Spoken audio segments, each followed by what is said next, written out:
नमस्कार। आनंद सूत्रम के द्वितीय अध्याय धर्म के मनोविज्ञान का अध्ययन हम कर रहे हैं, जिसमें हमने प्रथम 4 सूत्र में मनुष्य जीवन का लक्ष्य और उसके बाद के 3 सूत्र उस लक्ष्य को धर्म के रूप में परिभाषित करता है। 8 से 14 सूत्र में हमने आत्म तत्व के बारे में, आत्मा परमात्मा के बारे में समझा। उसके बाद हमने मन के विज्ञान को 15वें सूत्र से लेकर 20वें सूत्र तक समझा, जिसमें कर्म सिद्धांत भी वर्णित किया गया।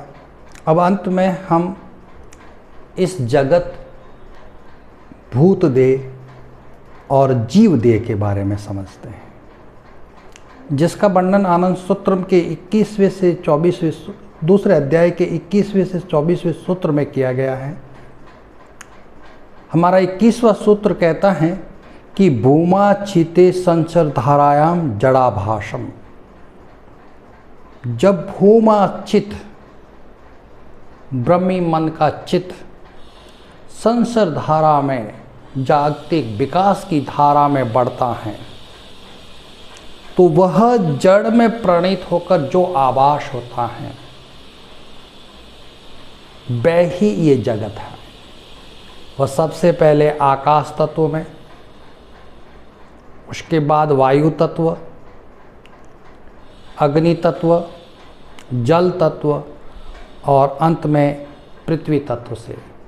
तो मूल रूप से ये 5 भूत बताए गए हैं: पृथ्वी, जल, अग्नि, वायु और आकाश।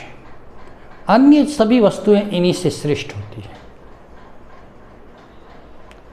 आगे फिर 22वें सूत्र में और गहनता ली गई है कि भूत लक्षणात्मक, भूत वायुत्वम, भूत संघर्ष स्पंदन तन्मात्रम। यहाँ तन्मात्र शब्द आया है। शब्द, स्पर्श, रूप, रस और गंध, ये 5 तन्मात्र हैं। 5 भूत हैं, 5 तन्मात्र हैं। तो कह रहा है कि कौन बाहर की जो बातें हैं, अभ्यंतरियां भूत की जो हैं, उनको इंद्रिय द्वार तक ले जाना और फिर नाड़ी रस के द्वारा चित्त तक पहुंचाना, चित्त का प्रत्युत्तर वापस आना और चित्त को बाह्य जगत से जोड़ने में 5 तन्मात्राओं का उपयोग होता है, जिन्हें शब्द, स्पर्श, रूप और रस और गंध कहते हैं। तो इस तरह से फिर आगे कहते हैं भूत तन्मात्रे परिच्छेति। भूतम तन्मात्रेण परिच्छेति। भूत कि जो कौन सा भूत कितना जड़ है उसका तन्मात्र से पता चलता है। जैसे पृथ्वी तत्व में शब्द, स्पर्श, रूप, रस, गंध, ये 5 तन्मात्र वहन करने की क्षमता है, इसीलिए वो सबसे जड़ है। उससे तरल जल है, जिसमें शब्द, रूप, रस और शब्द, स्पर्श, रूप और रस वहन करने की ताकत है। उससे और सूक्ष्म अग्नि है, जिसमें शब्द, स्पर्श, रूप है, और उससे वायु है, जिसमें केवल शब्द और स्पर्श है, और सबसे सूक्ष्म भूत है आकाश, जिसमें केवल और केवल शब्द वहन करने की ताकत है। तो इस तरह भूतों का परिचय प्राप्त होता है, और इन्हीं भूतों के द्वारा हमारे शरीर में 5 ज्ञानेंद्रियां और 5 कर्मेंद्रियां हैं। जैसे आँख, कान, नाक, जीभ और त्वक, ये 5 ज्ञानेंद्रियां हैं। और इसी तरह से वाक, पाणि, पाद, पायु और अपदस, ये 5 कर्मेंद्रियां हैं। ज्ञानेंद्रिया का काम है बाहरी भूत से आने वाली वस्तुओं को ग्रहण करना। कर्मेंद्रिय का काम है अंदर की बातों को बाहर उत्साहित करना। अंदर के जो तन मात्रा हैं उन्हें बाहर ले जाना और बाहर की तन मात्राओं को अंदर ले आ जाना, इंद्रियों का काम। तो बाबा आगे इंद्रियों को परिभाषित करते हुए अपने दूसरे अध्याय के अंतिम सूत्र 24वें सूत्र में के द्वार नाड़ी रस, द्वारह नाड़ी रस पिटात्मकानि इंद्रियानि, यानी इंद्री केवल बड़ी इंद्री कहने का अर्थ ये नहीं है कि जो बाहर केवल दिखती हैं वो द्वार, जिस इंद्री से, यहाँ बाबा आँख का उदाहरण देते हैं कि आँख के जिस बिंदु से बाहर का वातावरण, बाहर की चीज़ों को देखने का वो द्वार हुआ, फिर उसके अंदर नाड़ी रस, नाड़ी जो हमारे स्नायु तंत्र उनको वहन करके ले जाते, जिसको तंत्रिकाएँ कहते हैं, तंत्रिकाएँ वहन करके ले जाती हैं। फिर रस, रस रस का मतलब उसके अंदर बहने वाला मेरु रज्जु, जो नाड़ियों के अंदर जो रस बहता है उसे रस नाम दिया। और पीठ, जिस बिंदु पर जाके सित से संयुक्त होती हैं उसे पिट कह जाता है, या स्नायु कोश से जिसका संबंध होता है उससे पिट कहते हैं। तो इस तरह इनका पूरा मिलित नाम एक इंद्री कहलाता है। तो इस प्रकार हमने देखा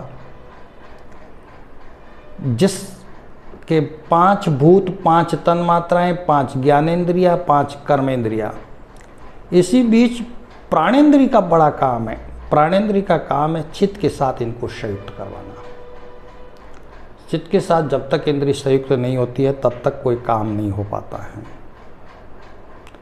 तो अगर देखा जाए तो सांख्य दर्शन जो महर्षि कपिल मुनि ने बनाया था वही 5 इन भूत, 5 तन मात्राएं, 5 ज्ञानेंद्रियाएँ, 5 कर्मेंद्रिया लेके ये 20 तत्व उन्होंने बताए। फिर चित्त, एम और महत 21, 22, 23 हो गए थे। 24वां उनका प्रकृति था, 25वां जन्य ईश्वर था। इस तरह से उन्होंने सांख्य दर्शन तैयार किया था। तो ये हमारे शरीर का विज्ञान है कि हम इन तन्मात्राओं के द्वारा बाहर की बस इन भूतों का अंदर जो तन्मात्राएं होती हैं, बाहर जो महाभूत हैं और अंदर हमारे शरीर के अंदर सूक्ष्म भूत हैं, इनके द्वारा हम अंदर की बातें बाहर और बाहर की बातें अंदर ले जाते हैं। और जब चित्त के अंदर भावग्रही बिंदु में वो भाव का रूप धारण करता है तब हमको उनको सही ढंग से देख पाते हैं या ग्रहण करते। तो इस प्रकार हमने धर्म के मनोविज्ञान में देखा, सबसे पहले धर्म का विज्ञान जिसमें मनुष्य जीवन का लक्ष्य और लक्ष्य की प्राप्ति। दूसरे में हमने देखा आत्मा, परमात्मा का ज्ञान, फिर मन और कर्म सिद्धांत, और अंत में हम इस जड़ जगत के बारे में, इस जीव देह के बारे में हमने समझा। तो इस प्रकार आनंद सूत्र का दूसरा अध्याय समाप्त भाव। अगर इसके प्रथम को हम धर्म का जो मनोविज्ञान है उस पूरे दर्शन को कहे तो हम मनुष्य की एक कर्म धारा या जीवन यात्रा के बारे में परिचित होते हैं। आगे हम तीसरे अध्याय के बारे में मन और पूरे मनोविज्ञान को समझेंगे। नमस्कार।